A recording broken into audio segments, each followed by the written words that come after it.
కర్కాటక రాశి వారు ఈ 2026 ఏప్రిల్ 2వ తారీఖు నుంచి మే 11 వరకు గల ఈ 40 రోజుల కాలంలో కర్కాటక రాశి వారికి ఇది భాగ్యభావంలో జరుగుతుంది కనుక మిశ్రమ ఫలితాలు రావడానికి అవకాశం ఉంటుంది. అనగా 50% సుఫలితాలు, 50% ప్రతికూల ఫలితాలు రావడానికి అవకాశం ఉంటుంది.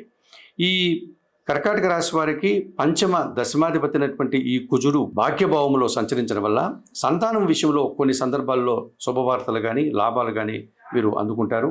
సంతానం విషయంలో ఖర్చులు పెరిగేటువంటి ప్రమాదం కూడా కనిపిస్తుంది.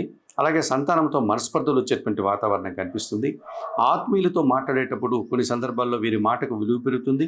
కొన్ని సందర్భాల్లో వీరు మాట్లాడేటువంటి మాటల్ని వారు అపార్థం చేసుకొని తద్వారా మనస్పర్ధలు రావడానికి కూడా అవకాశం కనిపిస్తుంది. వృత్తి ఉద్యోగ వ్యాపారాల్లో పనిభారం బాగా పెరిగిపోతుంది.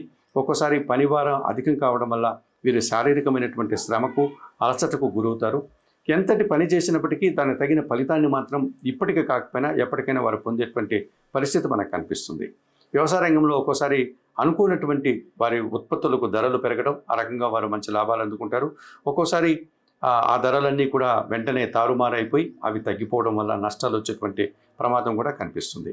ఒక వారం బాగుంటే ఒక వారం బాగలేదు అన్న భావనతో ఈ కర్కాటక రాశి వారు ఈ 40 రోజుల కాలం గడుపుతారు. కొన్ని సందర్భాల్లో వారు ఆర్థికంగా ఇబ్బందులు పడి అప్పులు చేసే పరిస్థితి కనిపిస్తుంది. కొన్ని సందర్భాల్లో ఎప్పటి నుంచో ఉన్నటువంటి అప్పులు కూడా వారు తీర్చుకొని ఆ రుణ బాధల నుంచి కూడా విముక్తి పొందడానికి అవకాశం కనిపిస్తుంది. ముఖ్యంగా రియల్ ఎస్టేట్ రంగంలో పనిచేసేవారు కానీ, వ్యవసాయ రంగంలో పనిచేసేవారు కానీ, కొన్ని యూనిఫామ్ సంబంధించిన ఉద్యోగాల్లో పనిచేసే వారికి మిశ్రమ ఫలితాలు ఎక్కువగా కనిపిస్తుంది కర్కాటక రాశి వారికి.